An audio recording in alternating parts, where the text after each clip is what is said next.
이 참선자는 오직 이것뿐이다. 이것은 안 할 수 없다. 반드시 해야 된다. 꼭 해야 된다는 그런 마음을 가지면서 한번 잡으면 놓지 않는 그런 대단한 정신 상태를 좀 가질 필요가 있습니다. 어쨌든 혼침과 그 산란이 일어나거든. 그걸 혼산이라고 하는데, 혼산이 일어나거든. 정신을 좀 바짝 차려야 돼.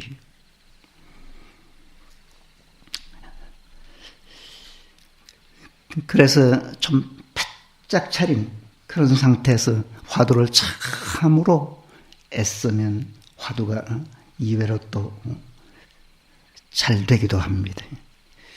어쨌든 그 화두하는 분이 적어도 혼침과 산란은 없어야 된다. 그런 정신 상태로는 아무것도 하기 어렵다. 그런 생각을 하면서 평소에도 여러분이 가정생활에서도 좀 그런 분이 있으시거든. 정신을 좀 바짝 차려서 뭘 하더라도 좀 정성껏 간절한 마음으로 하는 그런 섭을 꼭 들으시기 바랍니다. 이 혼침과 산란이 일어나면 좀 눈을 푹 뜨고, 그럴 때는 보통 허리가 좀 꾸부중해. 그래서 허리를 좀 쭉 펴고 두 주먹을 좀 불끈 쥐고 뒷 좌복을 좀 높이고 측양골을 좀 꼿꼿이 해서, 그래서 좀 힘차게 좀 되게 그렇게 밀어붙이듯이 애쓰면 화두가 됩니다. 그렇게 애쓰되 마음이 움직이거나 그치는 곳에다가 화두를 분명하게 들어가야 돼. 그냥 막연하게 화두를 들어가면 잘 안 될 수도 있습니다. 그렇게 화두가 아주 진실하고 아주 간절하면 혼사는 저절로 서서히 사라집니다. 혼침과 그 산란은 본래 자성이 없어요. 이 실체가 없어요. 알고 보면 우리의 근본 자성이라. 그래서 정신이 혼미하고 마음의 산란해지는 그 그대로가 제 본래 면목이다. 그런 것을 느낄 날이 있을 겁니다. 다만 그 혼사는 참선하는 사람의 생각이 아주 진실하지 못한 데서 와요. 간절하지 못하기 때문에 생기는 것이다. 그런 생각을 늘 하시면서 아주 진실하게, 아주 간절하게, 아주 성심성의껏 하려는 그런 마음을 늘 가지셔야 됩니다. 그래서 화두는 더 순수하게 됐어요. 화두가 아주 성성하고 아주 착착하게 들리도록 해야 됩니다. 성성이란 뭐냐? 아주 또렷또렷하고 꼭 깨어있는 상태. 적적은 뭐냐? 아주 고요하고 아주 고요한 그런 상태가 되도록 해야 됩니다.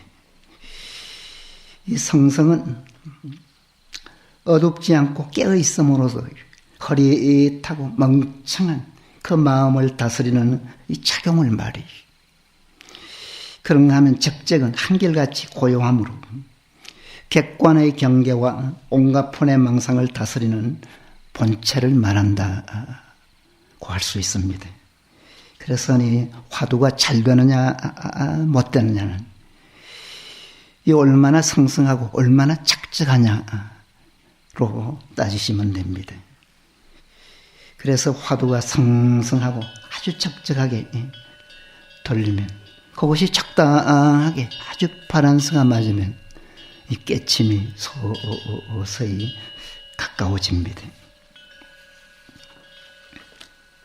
이 혼침은 공부하는데 큰 장애가 된다 해서 옛날 어른 스님들은 혼침에 빠지면 이 산란심에 빠지면 야단쳤어요. 아주 심한 경책을 했습니다. 그 화두도 있고 멍청하게 아주 혼미한 상태로요. 나무 덩굴처럼 앉아있는 그런 참선자는 사람 취급도 안 하는, 이 수행자 취급도 안 하는 그런 스님도 있을 정도입니다. 어떤 분은 막 큰 몽둥이 같은 막 장군죽비로 그냥 막 내리치듯이 사정없이 막 때린 그런 분이 있는가 하면 멱살을 잡고 막 따귀를 치기도 하고, 그런가 하면 어떤 분은 막 물구덩이에 막 쳐넣기도 했어요. 또한 한겨울에 이 옷을 발가벗겨 입고 그 추운데 이 내몰아치기도 하고, 어떤 분은 그런 사람은 밥값도 못한다 해서 아예 밥도 주지 않은 그런 그 선사가 있을 정도로 그렇게 엄하게 다스려도 괜찮은 분이 바로 혼침과 산란에 빠진 분이다. 저 가장 그 장애를 많이 받으면서 정진하는 분이다 해서 아주 엄한 그런 이 경책을 하기도 했습니다. 제가 한 40년 가까이 전에 여름 한글을 경상남도 그 원래 관음사라고 향곡 스님이 계시는 그 묘관음사에서 살고 서울 토봉산 망월사에 그 춘성 스님이라는 아주 도인 스님이 계신다 해서 그 망월사에 올라가서 해제철을 보낸 적이 있었습니다. 그 춘성 스님은 누구냐? 만해 한용운 스님의 그 유일한 상별이. 근데 성격이 아주 괄괄하고 그 남성적이고 그 선지도 있는 분이라 흔히 도인이다 소리를 듣던 그런 그 분이래요.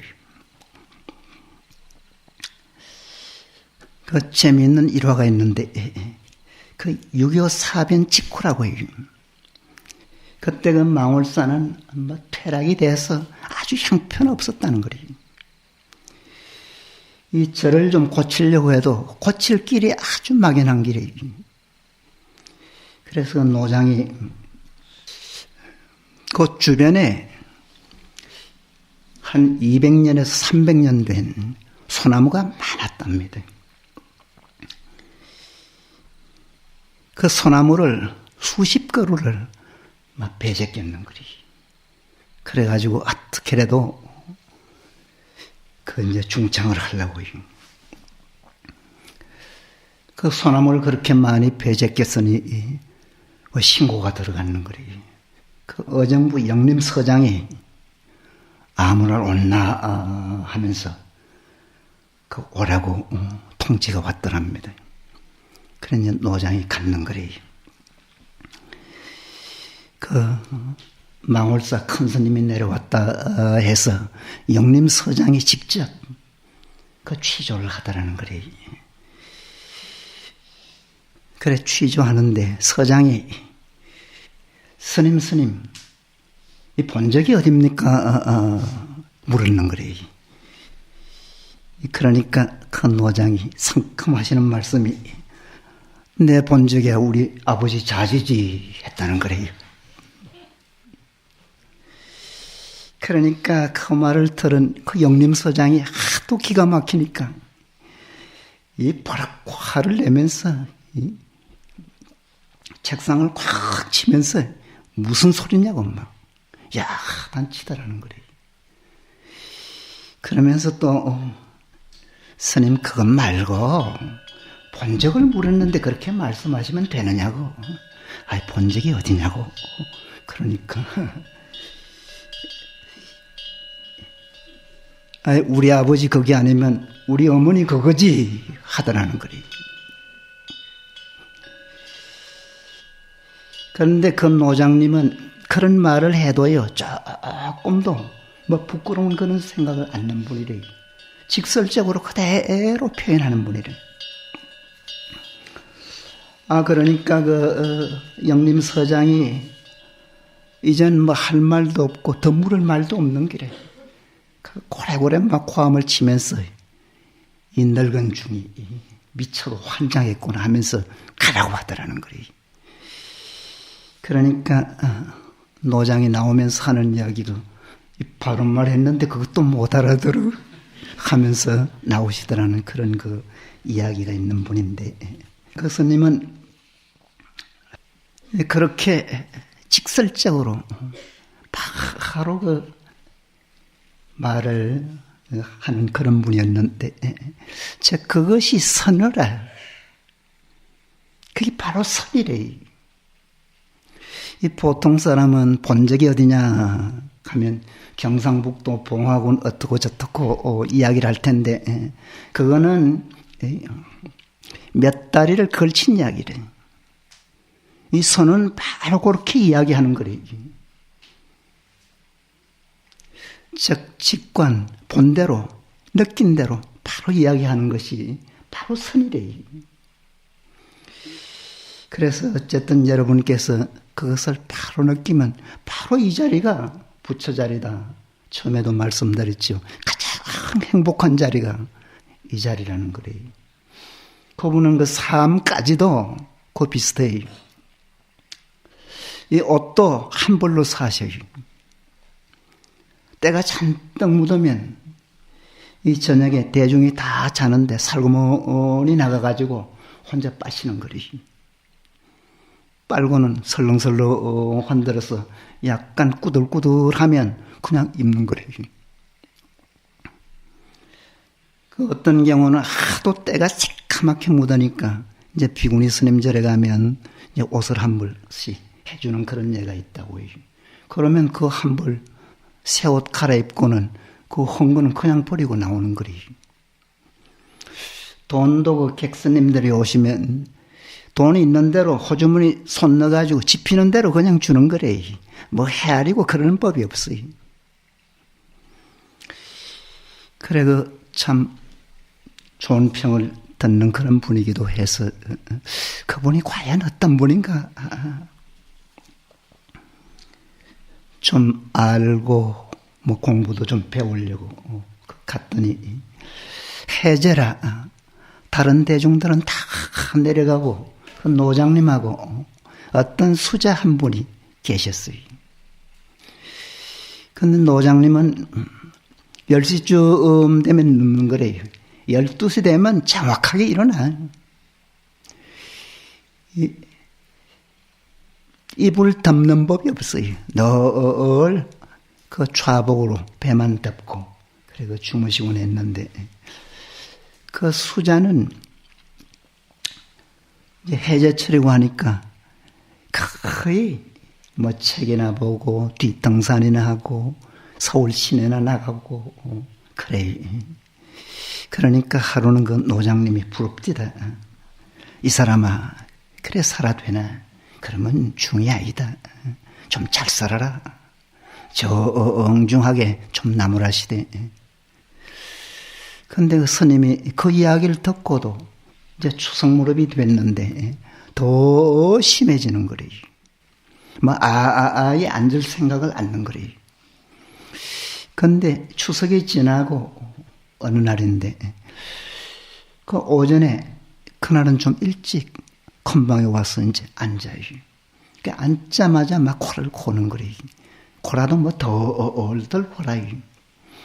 무려 한 2시간가량 코를 골아요.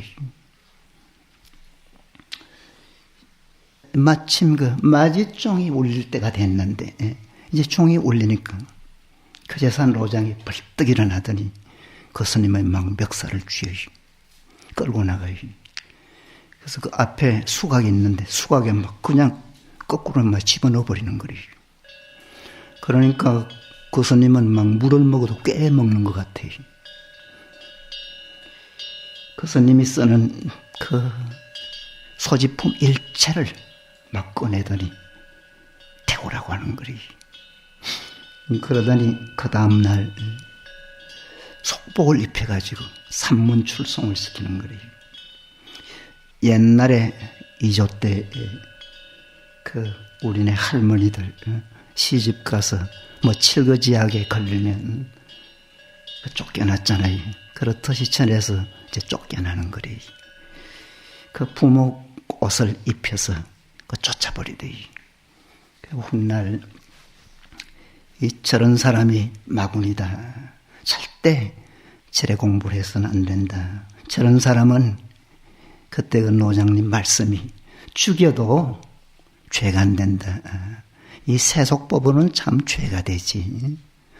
그러나 절법으로서 즉 수행자 입장에서는 그 죄가 안 된다.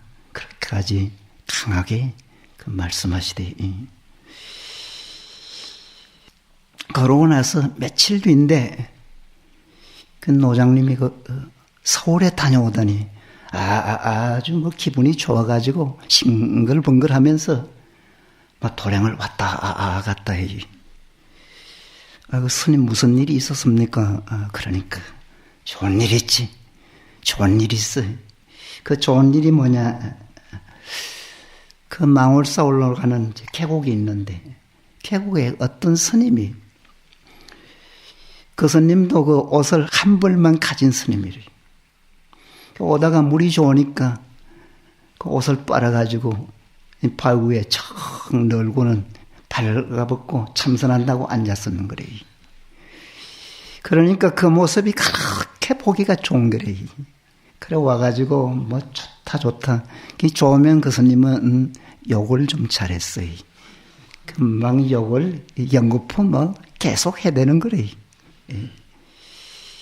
그 욕이 아니라 사실은 보통 사람이 들을 때는 욕이지만 욕은 욕이 돼 욕이 아니래.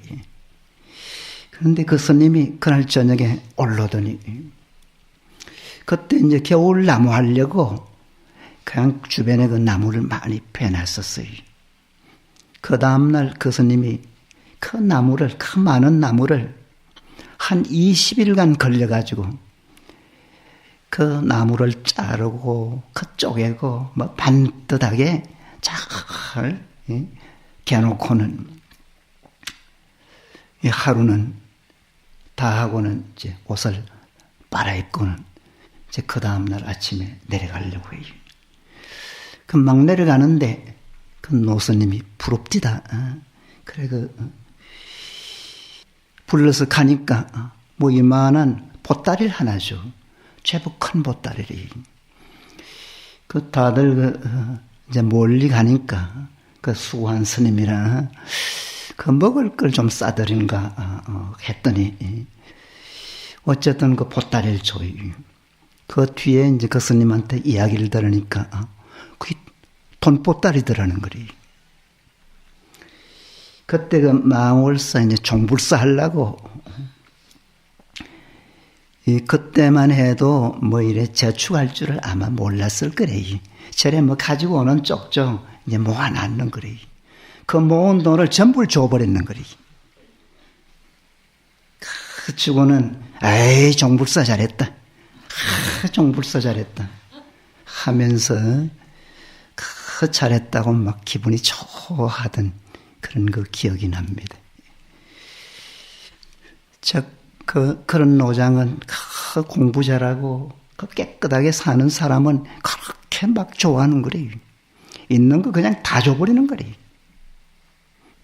그런가 하면 공부 안 하고 못난 짓 하는 그런 스님들은 뭐 볼것없이 나무라고 그 물구덩이에 막 집어넣고는 한참 이렇게 그냥 물에 푹 잠기게 하는 거래요. 그때는 사실 죽는 줄 알았어요. 그래도 괜찮다는 거래요. 즉 법에 대해서는 그렇게 대단한 그런 분이기도 했습니다. 그 옛날 스님들은 그렇게 공부에 대단한 그런 마음을 가지면서 이 공부를 위해서 아주 애를 쓰고 애를 썼습니다. 이 참선자의 그 정신은 막 살아있어야 돼요. 언제 봐도 눈망울이 똘방똘방해야 돼. 아주 총총해야 돼. 그 쥐 잡으려는 그 고양이처럼 막 생기가 있어야 됩니다. 그래서 참선하려는 마음을 낼 때는 거의 졸질 안 해야 돼. 거의. 앉으면 보통 조는 분이 많은데 아예 앉으면 안 좋다는 그런 생각을 할 정도로 어떻게라도 좀 물리치는 그렇게 좀 대단한 그런 마음을 가질 필요가 있습니다. 그래야 참으로 이 자신의 정신력이 강화돼서 일상생활에 살아가는 데도 큰 도움이 될 수가 있습니다.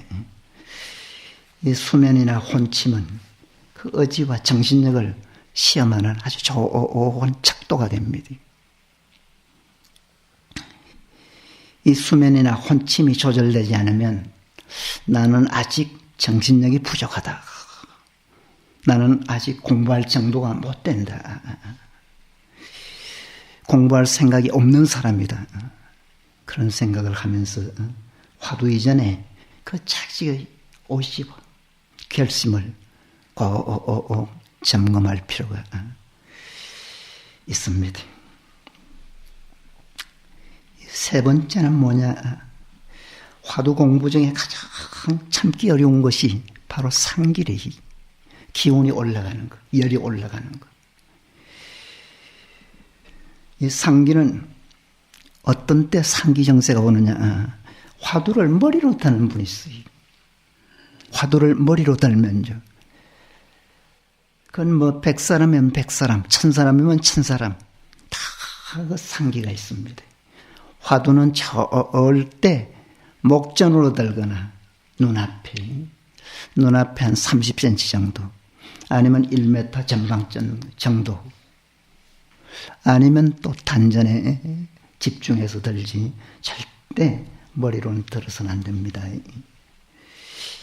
그렇게 머리로 들거나 화두에 진이가 나지 않아서 억지로 막 신경을 쓰고 화두를 참가한다든가, 그 진이가 안 나니까 어떻게라도 진이가 막 나게 하려고 막 힘을 모아서 애쓰는 그런 분도 있습니다. 그런 분은 잘 안 돼요. 그런 분은 거의가 상기정세가 있습니다. 그런가 하면 화두가 되다가 말다가 하니까요, 막 무리하게 밀어붙이듯이 애쓰시는 그런 분도 있어요. 그런 분도 상기정세가 있기가 쉽습니다. 그런가 하면 어떤 분은 속효심을 내서 얼른 화두가 되게 해야 되지, 얼른 깨쳐야지, 얼른 공부가 잘 되게 해야지, 그런 속효심을 내서 막 육단심으로 막 밀어붙이듯이 애쓰는 그런 분도 상기정세가 거의 있습니다. 화두는 절대 그렇게 너무 심하게 막 오고지로 밀어붙이듯이 그런 식으로는 안 해야 됩니다. 이 상기정세가 오면 가슴이 좀 답답해져요. 그런가 하면 열이 올라가요. 목덜미나 머리 뒤로 올라가는 것을 막 느낍니다. 그러다가는 얼굴이 막 붉으스레해요. 심하면 막 얼굴이 뽀얗게 막 달아나요. 그런가 하면 이 가슴이 막 후끈거리고 꽉 막힌 것 같은 그런 느낌이 들기도 합니다. 그러다가는 오온 머리가 막 후끈거리면서 막 뻐개질 것이에요. 그런가 하면 막 천근만근해야 되는 것 같은 그런 느낌이 들기도 하고요. 그러다가는 상체 전체로 막 열이 번지기도 합니다. 그러면 눈에는 눈곱이 끼어요. 막 충혈돼서 잘 보이지 않고요. 귀는 막 먹하고 잘 들리지도 않아요. 어떤 분은 귀 속에서 막 소리가 나기도 합니다. 입맛도 없고요. 이 밥을 먹으면 모래를 씹는 것 같이 아삭아삭해요. 이 소화도 안 되고요. 그러면 막 변비정세가 거의 심해요. 심하면 막 피를 토하기도 합니다. 그러면 오장육부가, 그 내부가 이렇게 원만하게 기능을 발휘할 수가 없어요. 기능 자체가 서서히 저하됩니다. 그런가 하면 각종 병적인 정세로 서서히 이제 발전이 됩니다. 그럴 때는 몸 전체가 막 감각이 둔해지고 삶의 기분을 조금 더 느끼지 못해요. 그러면서 아주 괴롭습니다. 심하면 두뇌 핏줄이 파열되기도 한다는 그런 이야기도 있어요. 그래서 상기병은 현대 의학으로도 그건 어쩔 수 없어요. 그건 고칠 수 없어요. 순간 조금 좋게는 할 수 있어요. 그러나 근본적인 치료는 화두를 안 하거나 화두가 참으로 되면 상기병은 또 꾀병 같아요. 그게 잘 나아요. 화두로 인해서 난 병은 화두로 고쳐야 된다는 것이 상기에서 가장 두드러지게 느낄 수 있는 것이 바로 상기병입니다. 그러나 상기를 겁낼 필요는 없어요. 일을 열심히 하다가 보면 누구나 땀이 납니다. 그렇듯이 공부를 애쓰고 참으로 지극하게 하고 막 빠지고 막 간절하게 하면 누구나 열기는 있어요. 이 열기가 이제 정도 문제가 되는데 열기가 웬만큼 좀 오르는 것은 신경 쓸 필요 없어요. 그건 겁낼 필요도 없고요. 그러나 심하면 그 공부를 하기가 아주 어려운 그런 경우가 있습니다. 이 공부에는 상기 정도는 안 오를 정도로 자기 관리가 돼야 돼요. 즉 지혜롭게 해야 됩니다. 그래서 몸뚱아리가 참으로 좀 제대로 지혜로워서요. 몸은 가볍고 아주 맑으면서 정진이 좀 잘 되는 그런 상태가 되도록 해야 됩니다. 이 상기정세가 쉽게 없어지지 않거든 그 하복부 단전에 집중해서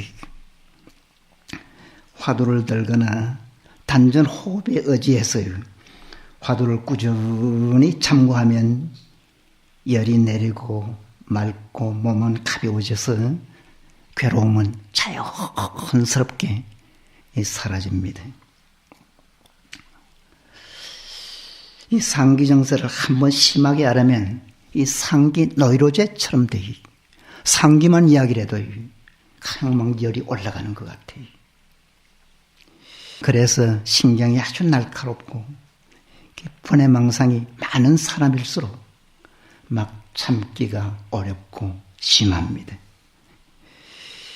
그런 사람은 화두를 놓고 일쾌를 쉬어서 그래서 늘 단전에 집중하면 이 상기는 자연스럽게 사라지고 좋아집니다. 그 열기가 괴로움이나 피로를 해소시키지 못하고 그 날로 달로 쌓여가면 아주 신경이 날카로워져요. 그래서 항상 막 찌푸리 날 울리되고요. 마음은 괴롭고 불안해서 조그마한 일에도 참을 수가 없습니다. 그런가 하면 자기 억제와 감정 처리에 막 문제가 생겨요. 그래서 이성을 잃고 수행다 잡지 않는 그런 언행까지도 하게 되는 그런 경우도 있습니다. 상기가 좀 아프고 괴롭더라도요. 웬만하면 참고 견뎌야 됩니다. 그래서 상기의 그 명약은 오직 공부뿐이다.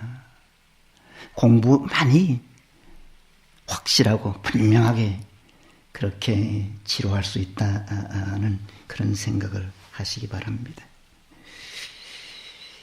이 상기가 오르더라도 크게 괴롭지 않으면 화두에 최선을 다해야 됩니다.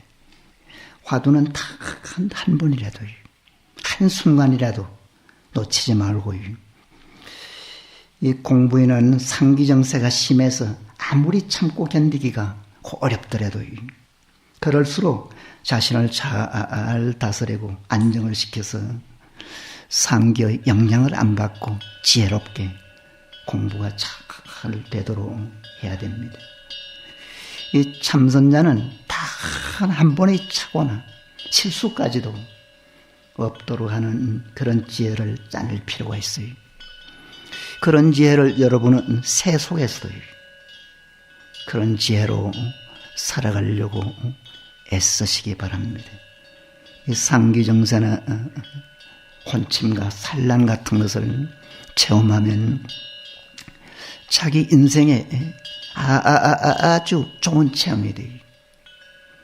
그래서 세속을 사는 사람으로서는 아주 좋은 그런 경험이 될 수도 있습니다.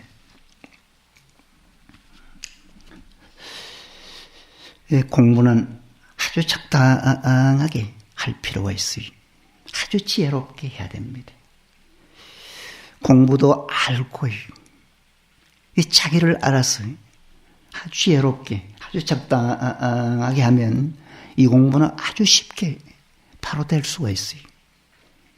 그런가 하면 좀 어거지로 좀 무리하게 법도에 어긋나게 그렇게 하면 공부하고는 아주 거리가 먼 그런 공부가 될 수도 있습니다.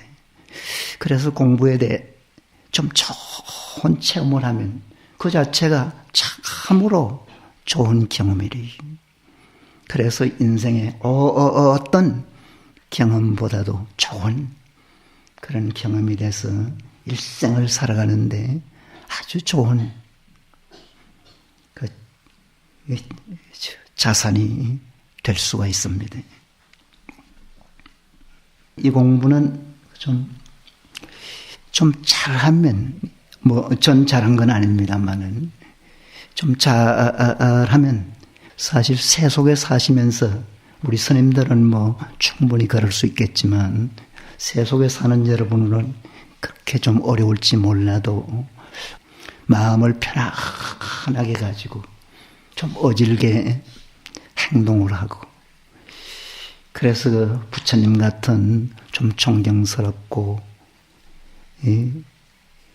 좀 거룩하고 훌륭한 그런 모습이 자연스럽게 좀 갖추어지듯이 그렇게 살아가면 바로 공부와 그런 그런 삶 자체가 한때 참으로 어우러져서 훌륭한 사람, 존경스러운 사람, 더 나아가서 아주 성스러운 그런 사람이 될 수 있는 좋은 그런 공부가 이 공부다. 아까 이제 신통력 이야기도 했습니다만은 이제 그런 것을 느끼면 정말 안 할 수 없는 길이 오직 이것뿐이다. 이것은 안 하면 자기 손해다. 그런 것을 확실하게 분명하게 느낄 수 있는 것이 바로 이 공부다. 그렇게 생각하면서 이 공부하고 인연 맺은 것만도 아주 다행스럽다. 정말 복이 많다. 그런 생각을 하면서 좀 댁에서도 일상생활 속에서도 잘하기는 좀 어렵더라도 늘 잘하려는 그런 생각을 하면서 이 공부에서 여러분의 그 인생과 그 행복의 참으로 심오함을 느껴서 보람있는 그런 사람이 꼭 되시기 바랍니다. 그렇게 되려면 아까 말씀드렸듯이 적어도 혼침이네, 이 수면이네, 아니면 산란이네, 이 상기 정도는 물리칠 수가 있어야 돼요. 그런 건 자연스럽게 다스릴 수가 있어야 돼요. 그것은 바로 여러분의 평시의 마음가짐이고 자세래. 그것만 갖추면 자연스럽게 아주 이외로 쉬울 수도 있습니다. 그것은 수행에서 느끼는 이 장애고 방해기도 하지만 바로 그런 마음이 여러분이 세속을 헤쳐서 성공할 수 있는 좋은 그런 덕목이 될 수도 있습니다. 이 공부는 정신이 아주 나태하고 허리멍텅한 그런 마음을 절대 안 가져야 돼. 그 온갖 분해망상과 흐릿한 마음으로 공부를 또렷또렷하게 아주 분명하게 아주 확실하게 못하기 때문에 혼침이나 산란심이 옵니다. 또한 뜻을 돈독히 세워서 오직 이 일 밝힐 것만 힘쓰지 않기 때문에 그 혼침은 오고요. 화두 참고를 해도요. 간절하게 아주 진심으로 아주 성심성의껏 못하니까 옵니다. 이 상기는 지혜롭지 못하기 때문에 오고요. 이런 마장이나 그 정세가 오면요. 정신을 바짝 차려야 된다고 말씀을 드렸습니다. 그래서 그런 그 바짝 차려야 참으로 이 공부를 제대로 할 수가 있어요. 그런 허리멍텅한 그런 정신으로 사실 될 공부가 아니래.